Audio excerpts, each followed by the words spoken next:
पंच परमेष्टि भगवान की जय। प्यारे बंधो, पर्वराज पर्यूषण का आज तृतीय दिन और तृतीय दिन में उत्तम आर्जव धर्म। आर्जव का मतलब क्या होता है आप सभी जानते हैं। आर्जव यानी सरलता। व्यक्ति के जीवन में अगर सरलता होती है तो सरलता से सभी काम सिद्ध हो जाते हैं, अनायास ही सारे काम बन जाते हैं। किंतु जहाँ पर सरलता के विपरीत में जटिलता, मायाचारी, टेढ़ापन होता है तो हाँ बनते बनते काम वह बिगड़ने लगते हैं। मायाचारी वाले का शुरुआत में तो लोग विश्वास करते हैं, किंतु जैसे जैसे उसकी मायाचारी प्रकट होने लगती है सामने वाले के लिए उसका ज्ञात होने लगता है तो धीरे धीरे उसका विश्वास भी खो जाता है। इसलिए यहाँ आचार्य भगवंतों का कहना है कि हमेशा अपने परिणाम सरल और सामान्य होना चाहिए, जिससे कि सामने वाला हो सकता है जो सरल वाला व्यक्ति होता है उसका विश्वास शुरू में तो लोग कहीं नहीं करते हैं, किंतु बाद में उसका जब विश्वास जम जाता है तो उसकी और अच्छी कदर हो जाती है। हम ख़ास तौर से हम लोग देखते हैं जब कोई दुकानदार हो चाहे कोई अपने काम करने वाले हों, काम करने वाले कुछ दो प्रकार के लोग होते हैं। एक तो होते हैं कोई स्टिक वाले, जैसे बता दिया आपको काम इतने रुपए लगेगा तो उतना लगेगा, वो कम ही ना अधिक नहीं करते हैं। और उनसे कम मड़ की बात करो तो वो कहते हैं हाँ ठीक है चलो जाओ दूसरी जगह चले जाओ। ऐसे व्यक्ति उस समय शुरू में तो यानी लगता है कि यार कठोरता वाला व्यवहार करता है, लेकिन जब काम हो जाता है तो उनके द्वारा जो काम अच्छा इतना बढ़िया होगा कि बार बार दोबारा उससे काम कराने का मन करेगा। किंतु कुछ ऐसे लोग होते हैं कि जो सरलता करते, जो मायाचारी वाले होते हैं। मायाचारी वाले उस समय पर तो अच्छा मीठा मीठा बोलेंगे, किंतु बाद में जब उनका काम होगा तो काम इतना घटिया करके रख देंगे कि हमेशा पश्चाताप करना पड़ेगा, इससे अच्छा काम तो नहीं होता। हम लोग कई बार पुस्तक वगैरह का काम जब कराते हैं तो एक कुछ ऐसे भी प्रेस वाले होते हैं कि उनके सामने बोलो सीधी वह लाठी तोड़ देते, इतने रुपए लगेंगे, ऐसे में काम कराना हो ठीक, वरना ले जाओ, हम नहीं कर सकते, हमारे पास टाइम नहीं है। और किंतु दूसरे कुछ होते हैं वो ज़्यादातर मायाचारी वाले करके उस समय अच्छे करते, अच्छा हाँ ठीक है कोई बात नहीं, जितना तुमको दे देना हो, जैसा तुमको देना हो उतने में करवा लो, और पैसे कम करवा देंगे, बाद में काम को इतना घटिया कर देंगे, इतना सत्यानाश करके देंगे तो पछताताप हो यार इससे अच्छा तो नहीं कराते तो ठीक होता। और कभी कभी तो यहाँ तक करते हैं उनसे के लिए काम कराओ, हो सकता है 5,000 कोई पुस्तक तैयार किया और हो सकता है वो 2,000 करके उससे वो 2,000 में ही निपटा दें, वो पैसे पूरे खा जाते हैं। तो इत्यादि अनेक प्रकार की स्थिति में कहने का तात्पर्य जो यानी स्टिक वाले होते हैं, सही विचार वाले होते हैं, वो सामने स्पष्ट जैसा कहते हैं वैसा करके भी दिखाते हैं, तो उसमें कार्य करने के बाद अंत में प्रसन्नता होती है। इसलिए यहाँ पर कथन किया जो सरल स्वभावी होते हैं वो जैसा है वो वैसी अपनी बात करते हैं, किसी प्रकार की मायाचारी लल्लू चुप्पो नहीं किया करते हैं। इसलिए आज यहाँ पर ये तीसरा दिन मायाचारी को त्याग करने का है। यहाँ पर हमारे सामने पुस्तक रखी है, उसके अंदर वर्णन किया गया रहा कि राग द्वेष का तीसरा भेद है माया। माया अथवा छल कपट। माया भी अनेक दुखों की जननी है। माया अनेक कष्टों की माँ है। ज्ञानियों ने माया को नागिन की उपमा दी। मायाचारी उसमें शायद पूजा में पढ़ते हैं ना, माया ठगनी न ठगा है सारा यह लोग, तो माया को है नागिन की उपमा दी गई है। अगर नांग काटे तो आदमी जीवित रह सकता, किंतु नागिन काटे तो फिर उसका कोई उपचार नहीं होता, इतना खतरनाक होता है। नांग से भी ज़्यादा खतरनाक नागिन होती है, नहीं स्त्रीलिंग वाले ज़्यादा खतरनाक है, मतलब उसका कोई उपचार नहीं होता। मायावी घर में कुटुंबी जनों को, दुकान में ग्राहकों को, स्कूल में अध्यापकों को और उपाश्रय में धर्म गुफाओं को भी छलता रहता है। जहाँ भी होता है वहाँ पर मायाचारी जीव छला करता है। माया मित्रता का नाश करती है। मायावी जीव ऊपर से अलग दिखता है और अंदर से अलग होता है। बगला हंस जैसे सफ़ेद होता है पर अंदर से उसका हृदय काला होता है। एक पैर ऊंचा करके वह पानी में खड़ा रहता है और जैसे ही मछली उछलती है कि वह उसकी चोंच में पकड़ लेता है। तभी तो मायावी को कहते हैं कि मुँह में राम बगल में छुरी। माया महा ठगी है। मायावी का कोई विश्वास नहीं करता है। हृदय में यदि माया है तो भगवान नहीं रह सकते हैं। यदि व्यक्ति के हृदय में माया है तब तक तो उसके हृदय में भगवान का वास नहीं हो सकता है। ऐसा यहाँ पर वर्णन किया गया। एक यहाँ पर घटना आती है। एक राजा ने नदी के किनारे सुंदर महल बनाने का विचार किया। इंजीनियर को बुलाया और उसे शानदार महल बनाने का हुक्म दिया। जो भी सामान लगता राजा बढ़िया से बढ़िया मंगा करके देता था। उसे तो सर्वश्रेष्ठ महल जो बनवाना था। राजा के अंदर में भावना थी कि संसार में दुनिया में सबसे बढ़िया महल मेरा बनना चाहिए, उसकी बराबरी कोई दूसरा ना कर सके। ऐसा से शायद हमको लगता है कितनी बड़ी विचित्र बातें होती हैं। हम लोग खजुराहो गए थे, तो खजुराहो में जो मंदिर में जब गए तो वहाँ पर देखा मंदिर के बाहर जो चौक होता है ना, लोग पहले शुरू में प्रवेश करते हैं, तो उसके ऊपर एक मनुष्य की आकृति में व्यक्ति उल्टा लटका हुआ है। तो लोगों ने बताया, बोले महाराज ये है ना जो कारीगर है जिसने ये मंदिर सारे बनवाए थे, वो मंदिर यहाँ पर मार करके लटका दिया गया था। उसका रूप यहाँ पर बताया उन्होंने। क्यों? बोले इतने सुंदर मंदिर जो बनाए हैं तो राजाओं में इस प्रकार से ईर्ष्या भाव होता है, कहीं ऐसा ना हो कि जितने सुंदर उसने यहाँ पर हमारे यहाँ बना दिया कहीं दूसरे स्थान पर और ऐसे मंदिर ना बना दे तो हमारी उसकी कोई पहचान नहीं रहेगी, हमारा नाम नहीं रहेगा। इसलिए उसको मार करके वहाँ पर ख़त्म कर दिया था। उस राजा को ने उस कारीगर को मरवा दिया था।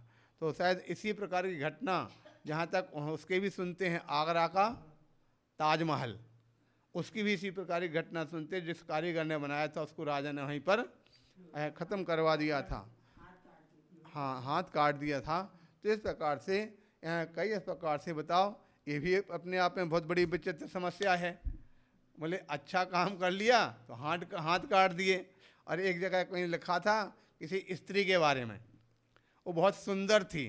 बोले सुंदर होना भी अपने आप में एक घातक है। बोले जहाँ से जिस निकलती उसको देख करके दूसरे लोग उनका मंच में मचलने लगता। तो उसके लिए कहा गया था कि अपने आप में एक सुंदर होना भी बड़े खतरे का काम है। उस कम से कम सामान्य अगर है तो दुनिया वालों की निगाह तो उसके ऊपर नहीं जाती है। तो इस प्रकार से कथन किया कि अच्छाई में भी बहुत सारी बुराइयां छुपी रहती हैं। कि बताओ उसके पास इतनी सुंदर कला थी, एक को मार डाला, दूसरे के हाथ काट दिए। तो ये सुंदर महल जो था उसको राजा को बनवाना था, इसलिए जो मांगता कारीगर, जो इंजीनियर मांगता, बढ़िया से बढ़िया सारा सामान वहाँ पर देता जाता। अहला सामान आगे बताते हैं, किसी भी वस्तु की कमी नहीं रहने देता। लेकिन इंजीनियर के मन में कपट था और कपट से वह बढ़िया माल तो छुपा करके उसकी जगह घटिया माल का उपयोग करने लगा। अच्छा महंगी वस्तु तो छुपा के रख लेता या उसको बेच देता और घटिया माल उसके स्थान पर लगाता। अच्छे माल के नाम से हल्के माल का उपयोग करना आजकल बहुत बढ़ गया है। असली को असली कहने वाला आज मूर्ख माना जाता है। जो नकली को असली बता करके बेचता है उसी को होशियार माना जाता है। खराब मिश्रित भी घी को शुद्ध असली घी कह करके बेचने में वह होशियारी मानी जाती है। आज तो यह धारणा ही बन गई है कि अनीति किए बिना रुपया नहीं मिलता है। लोगों इस प्रकार से बोले बगैर बेईमानी के काम नहीं चलता है। हम खराब माल अपने घर में नहीं लाना चाहते हैं, वैसे ही हमें खराब रुपया अनीति से कमाया हुआ धन भी नहीं लाना चाहिए, क्योंकि अनीति का धन या खराब तरीके से कमाया हुआ रुपया भी बहुत दुखप्रद होता है। दूसरों को रुला रुला करके एकत्र किया गया रुपया स्वयं को भी रुला कर ही जाता है। या तो चोर डाकू उड़ा ले जाते हैं, या सरकार छापा मार करके ले जाती है, अथवा बीमारी के इलाज में, अथवा निकम्मी संतान के कारण से हमारा धन निकल जाता है। कहीं न कहीं जिस प्रकार से बेईमानी का आता है तो बेईमानी रूप में ही चला जाता है। ऐसे एक नहीं अनेक उदाहरण हमें देखने को मिलते हैं। अनीति का फल बहुत बुरा होता है, फिर भी वह आज सरल माना जाता है, और नीति का काम जो कि सरल है वह कठिन माना जाता है। अधिकांश लोग अनीति पर चल रहे हैं। उस इंजीनियर ने राजा के महल में सब नकली वस्तुओं का ही उपयोग किया, बस उसकी सुंदरता में कमी नहीं आने दी। आप जानते हैं कि नकली हीरे में भी चमक कम नहीं होती है। नकली हीरे भी वह हमको लगता कई बार तो देखने में आता, जो असली जो है उनकी जो है कहते पैकिंग सामान्य होती, और जो नकली बनते हैं उनकी पैकिंग विशेष होती है। और जो सारी दुनिया वाले अंदर की वस्तु कम देखते हैं, पैकिंग पर ज़्यादा ध्यान देते हैं। जो पैकिंग होती है वह पैकिंग अच्छी है, और अच्छी पैकिंग को लेकर के सुंदर दिखती है, तो वह वस्तु असली के स्थान पर नकली वस्तु का प्रयोग। और हमको लगता है आजकल तो देखा जाता है व्यक्तियों के लिए जो असली वस्तु पचती नहीं है। अधिकांश लोग हैं उनको शुद्ध घी पचता नहीं है। हम लोग वहाँ थे गांव में, तो वहाँ पे बहुत से ऐसे लोग बताते थे, एक धीवर था, एक आदिवासी थे, अगर उनको शुद्ध घी की पूड़ी अगर दे दी जाए तो उल्टी हो जाती थी। पहली बात तो खाते नहीं थे वो, और खा जाए तो उल्टी हो जाए। तो ऐसे बहुत से लोग हैं कि उनको जो है असली चीज़ पचती नहीं है, रुचती नहीं है। तो इस प्रकार से तो ये संस्कार धीरे धीरे धीरे या जन्म से ज़िंदगी से हमेशा जिन्होंने अशुद्ध का प्रयोग किया, तो अशुद्ध के खाने वालों को उनका जो है रुचि भी उसी वैसी बन जाती है, अशुद्ध की बन जाती है, और उसके पश्चात उनकी जो पाचन शक्ति ही वो भी उल्टी वैसी हो जाती है। तो इस प्रकार से कहते हैं कि जानते हैं कि नकली जो हीरे हैं वो भी अच्छी चमक वाले होते हैं। लोग उसे असली समझने की भूल कर बैठते हैं। महल सुंदर तो दिखाई देने लगा, पर मजबूती जैसी चाहिए वैसी नहीं बन पाई। कपट एक नकली सिक्के की तरह है, जो कभी चलाने वाले को ही फंसा देता है। यथा समय महल की उद्घाटन विधि का समय आया, हजारों की संख्या में लोग जमा हुए। राजा ने खड़े होकर कहा, मेरे इंजीनियर ने कई ऐतिहासिक इमारतों का निर्माण किया है। सचमुच में इसकी जो कला बड़ी प्रशंसनीय है। जब तक ये इमारतें रहेंगी तब तक इनका नाम भी दुनिया में अमर रहेगा। मैं इन्हें इनाम देने की बहुत दिनों से सोच रहा था, आज यह मौका आ गया है। अतः मैं ऐलान करता हूँ कि यह नया महल जो इन्होंने बड़ी श्रद्धा एवं लगन से बनाया है, वह मैं इन्हीं के लिए उपहार देता हूँ। हो गया समझे? अभी तक उसने जो सारी संपत्ति जोड़ जोड़ करके अच्छा अच्छा माल तो हटा दिया और बुरा माल लगा दिया, अंत में पुरस्कार वही वहाँ पर मिला। जैसे उपहार दे रहा हूँ, ऐसा सुनते ही अब वो बेचारा अपने आप में खेद खिन्न होने लगा, चेहरा फीका पड़ गया, पश्चाताप करने लगा। अब आपसे पूछना चाहते हैं, बताइए वस्तु उपहार में मिले तो कौन खुश नहीं होगा? परंतु इंजीनियर के मन में खुशी नहीं थी, क्योंकि वह तो यह समझता था कि महल में मजबूती नहीं है, कभी भी गिर सकता है और रहने वालों के प्राण ले सकता है। अतः आप यह समझ गए होंगे कि कमी कभी कभी मायावी की माया ही स्वयं के दुख का कारण बन जाती है। अतः इससे हटने का, बच कर के रहने में ही जीवन की सार्थकता है। आप सभी ने सुना होगा,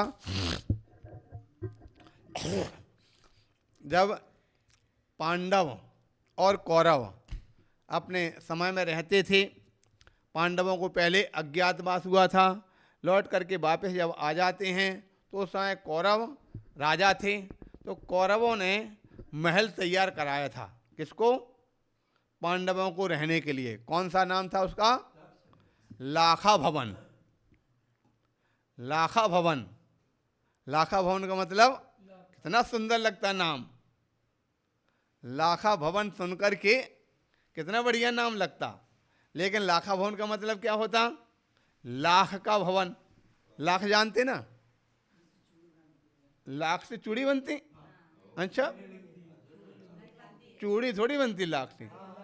तो लाख में ऊपर कुछ चढ़ाते हैं, वो नीचे लाख रहती, ऊपर से वो सोना लगा देते हैं। लाखा भवन उसकी विशेषता होती है, लाख जो है बिल्कुल हमको लगता कपूर जैसा जलता, बहुत तेज आग लगती है उसमें। लाखा भवन तैयार हो गया, उद्घाटन हुआ। जब उद्घाटन होता है तो उद्घाटन में अनेक राजा महाराजा उस महल में सब पहुँचे, सब ने उपहार दिया। तो उसमें उपहार देने के लिए सब अपना अपना उपहार दे रहे थे। मालूम चला विदुर को उपहार लेकर के गए थे। क्या दिया था विदुर ने? एक पिंजरे में चूहा दिया। सब देख करके बड़े आश्चर्य करने लगे, पता नहीं विदुर को क्या हो गया। जबकि आप सभी जानते हैं विदुर बहुत बड़ा नीतिवान था। विदुर की नीतियां आज भी प्रसिद्ध हैं। तो विदुर नीतिवान था, सब लोग तो देख करके आश्चर्य करने लगे। लेकिन धर्मराज युधिष्ठिर समझदार थे, तो उन्होंने कहा निश्चित रूप से यह चूहा विदुर अगर पिंजरे में लेकर के आया तो कुछ ना कुछ रहस्य जरूर होगा। उसने रख लिया और अंत में उस समय उसने उसके बारे में जानकारी की, इंक्वायरी की।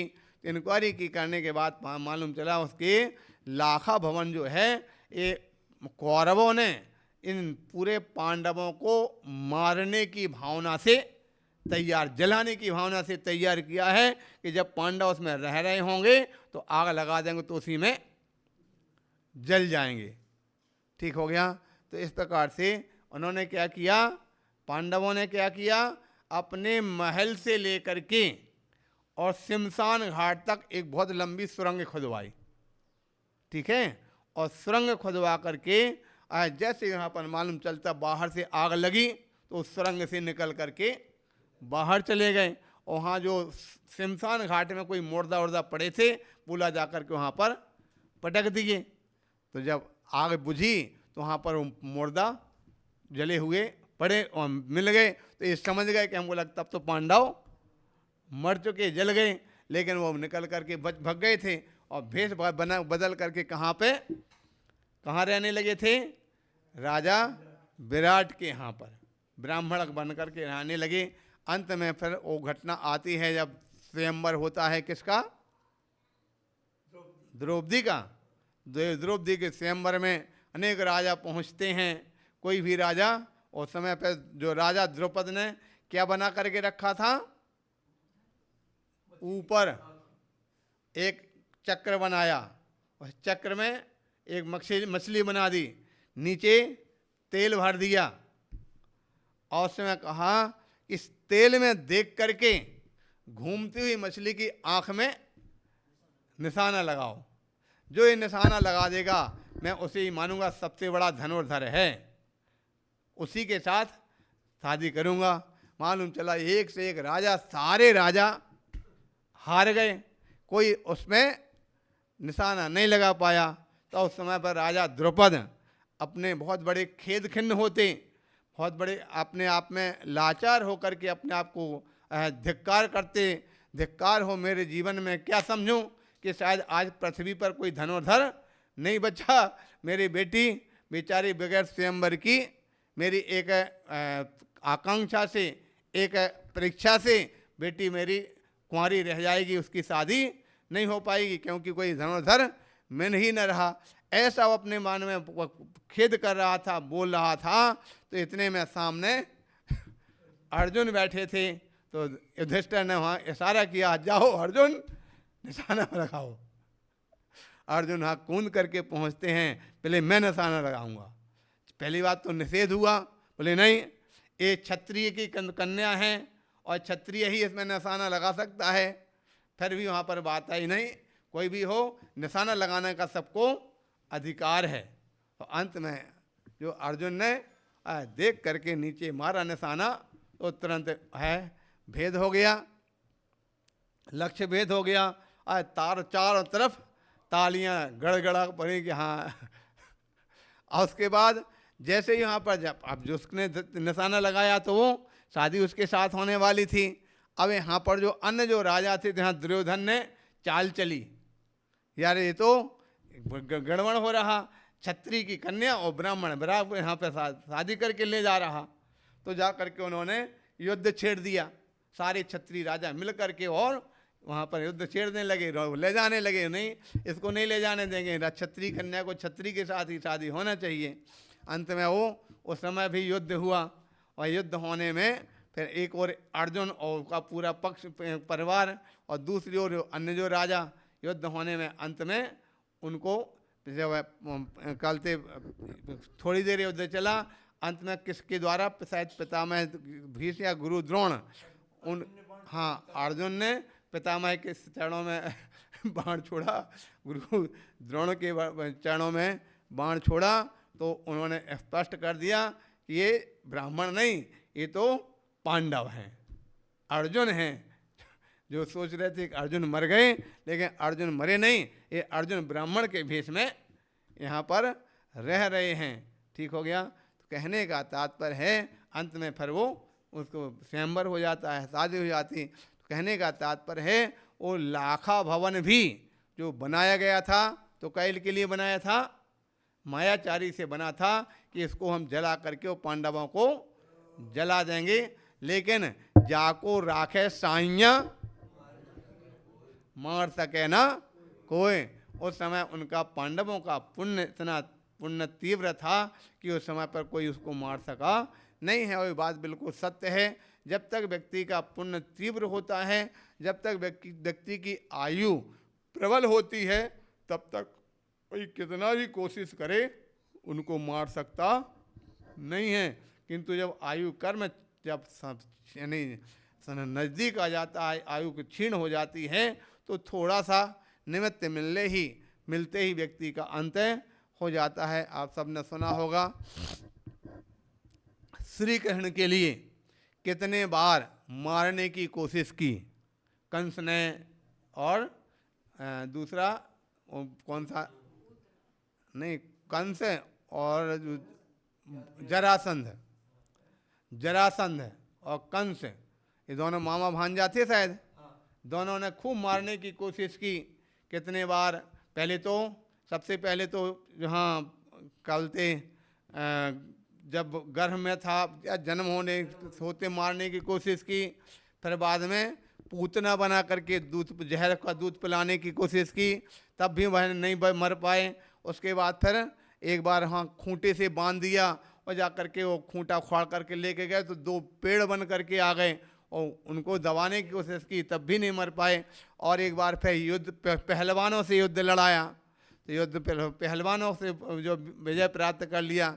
श्री कृष्ण तो 7 बार मारने की कोशिश की, लेकिन पुण्य प्रबल था, आयु कर्म उनका प्रबल था, तो 7 बार वह बच गए।